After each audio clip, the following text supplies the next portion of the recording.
What's going on, guys? Riley here from RP Productions, and today we're reviewing this 2016 Lexus RCF that sits here currently with 530 horsepower. Now, I just want to be completely honest and upfront here. I don't know much about Lexuses. However, I do know it's badass, I know it's blue, and I know it's about $70,000. So this should make for a good time. Starting off here at the front, you'll notice this is no typical Lexus. I don't think I've ever seen a Lexus look this menacing, especially when you come over here to these headlights. I can't get over this design. It's just the curvature and the angles of this car when you see it in person. It's just truly spectacular. And you know, I'll be honest, I've never really given Lexus a shot until today. And so far, just a quick walk around of the car, it's starting to look pretty hopeful. Moving on to the wheel, tire, and brake setup now. The front is 6-piston Brembos with slotted rotors. He's running Michelin Pilot Super Sports on all 4 corners with the optional 19-inch Lexus wheels. Tire width in the rear is an unusable 275, and tire width up front is 255. Coming around to the rear of the vehicle, you can see once again all those angular lines are carried on throughout the rest of the car. Not dads. And once again, I mean, just the side profile, the rear, the front, everything on this car, it's just something that you really have to see in person to truly appreciate, but I'm a huge fan. The rear spoiler is wrapped in a carbon fiber finish along with the roof of the vehicle, and the rest of the car is finished in a matte blue metallic finish. That is something that is very unusual, but it looks freaking awesome. You really have to see it in person to truly appreciate it. Once again, all the different angular lines of this car just make it truly stand out apart from everything else you see on the road. But let's go ahead and check out the inside.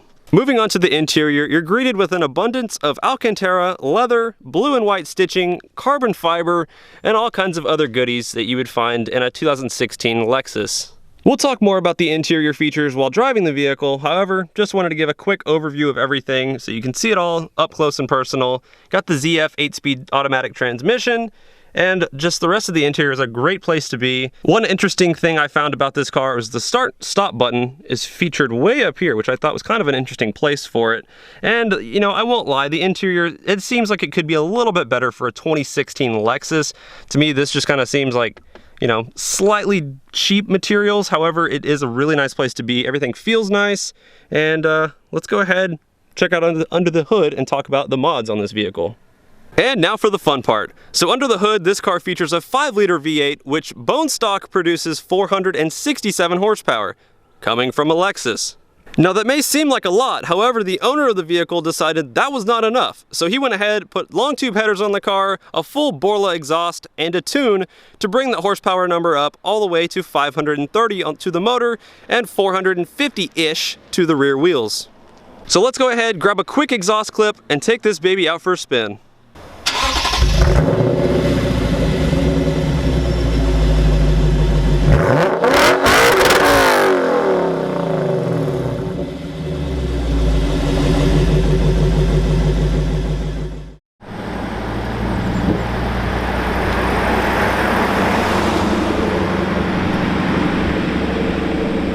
Alright guys, let's go ahead and take the Lexus out for a little spin. Haven't driven an automatic in about a month, so this is going to take a little bit of getting used to, just because I've been driving my car and haven't driven anything else since. So it's weird not having to reach for a third pedal, but it's kind of nice, it's kind of relaxing. So first impressions on the car is that the visibility on this car is actually really good. I actually like that a lot. The hood, you know, you can tell pretty much where every corner of the car is. The steering wheel is nice and beefy, it feels really comfortable in your hands. Go ahead, pull out on this back road, and you can get a nice little glimpse of the exhaust. Ooh.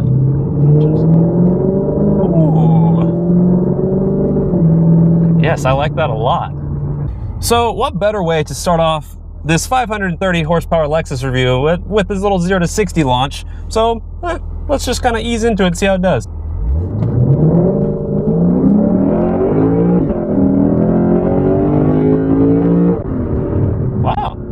Okay, so first gear, useless. Second gear, it pulls pretty hard. It's not a very violent car. It's very, very just kind of gradual with the power. Then you look down at the number on the speedometer and you're like, oh, okay, yeah, I'm going pretty fast right now. So it's very, I guess, smooth, but it's a Lexus, so you kind of expect that. It's weird how the power comes on in this car. You don't feel it. It's so weird.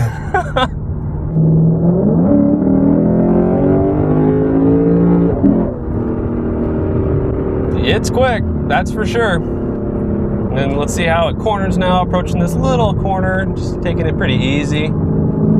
You know, actually the corner's pretty flat for what it is. I mean, this car weighs close to 4,000 pounds and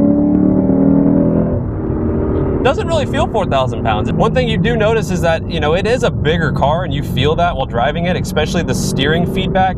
It's a pretty big steering wheel, so generally when I'm like in a car with a bigger steering wheel, the car just feels bigger. It's kind of weird how that correlation works. However, you know, I feel like I could take this thing on like some back roads and have a lot of fun, and it's still really agile for what it is, for being, you know, a big two-seater coupe. But it's weird. This car has two totally different personalities. It can be a nice refined street car that you can just take to work and cruise in, and then you press a couple buttons and it's like, oh, that's a different car now. So going through these little corners here, you can obviously put the seats to the test, and I like these seats a lot. They're actually, you know, I would put them top 5 in seats I've ever sat in. They hold you in nice, they're really snug, the leather's comfortable, it's not too firm. There's not much room to move around in. I'm a pretty skinny guy, so, you know, if you were a larger set human, I think these seats might be a little bit tight for you. However, you know, me, I feel really good in these.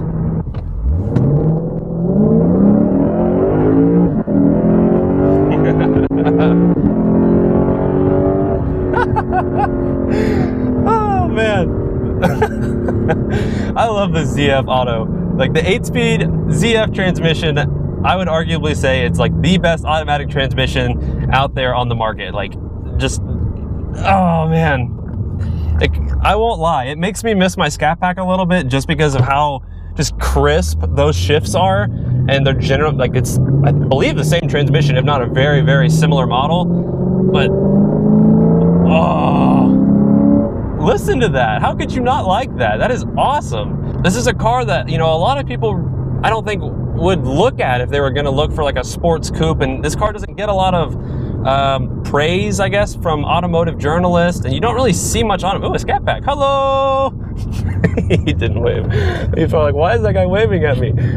So you don't hear much about these cars. Like when the owner messaged me and he's like, hey, I've got this Lexus, I was like, okay, Lexus, like Lexus. I didn't really think much of it. And then like he sent me pictures and I saw it in person and I was like, this thing is actually really cool. And after driving it, it's kind of opened my eyes to the world of like, there's more stuff out there than just the typical stuff you see on YouTube. I think people really sleep on these cars, and they really shouldn't, because it's an absolutely fantastic car, and I don't know, it just needs more publicity. I don't know how anybody can hate on this car. It's so two-faced, and it's great because it's just with a couple button changes. It's like you can pick how you want this car to be. You can have it weekend warrior, you can have it daily driver, you can have it all in one. I mean, yeah, 70 grand's a lot of money for this car, but if you have the money, I would say definitely take a look at one of these. I think you'd be pleasantly surprised, and, you know, do a couple little minor bolt-ons, tune, headers, exhaust. Like, it's just, it's awesome. I mean, it's not overbearing where like the power is gonna get you in like big trouble, but it's a healthy number, It's a healthy amount of power where it's enough to definitely have a really fun time with. And I don't know, guys, I'm just kind of speechless, just because like at the end of the day, I look down, I see this little Lexus badge, and I'm sorry to all the Lexus owners out there, but when I think of Lexus, I just think of like people in their 40s and 50s going to work, and that's about it. And then also there's a little part of me that thinks of like the LFA as like my ultimate like dream car. Like, I love those things. So Lexus is such a conflicting brand, and it has me mind blown. Well, guys, I hope you enjoyed this review, and a huge shout out to the owner. If you want to go check out his car, he's got twin turbos planned for this baby. So if you want to go follow his build, he used to have NOS on this thing, took the NOS off. Now he's going to go twin turbo on it. He'll be the first RCF to run twin turbos. So definitely go check out his Instagram. His link will be in the description. Huge shout out to the owner for letting me drive his baby today. I really enjoyed it. And hopefully there'll be more of this car here on the channel. Maybe once he gets twins on it, we can take it out for a little spin there. So thank you guys for watching this video, and I will see you guys in the next one. Take it easy, have a great day, and go do some research on these Lexuses, because they're pretty freaking sweet. Peace, guys.